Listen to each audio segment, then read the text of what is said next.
understand the basic concepts of Python. So in this lecture, let's understand the basic concepts of Python. Python is an interpreted language, which means you can run the program as soon as you make some changes to the file. So that makes fixing programs is much quicker than many other languages.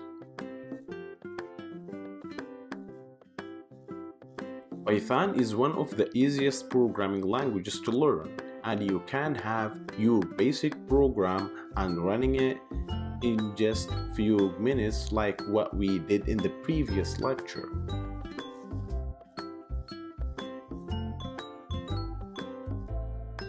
Python is an interpreted language and it doesn't need to compile it like other object-oriented languages.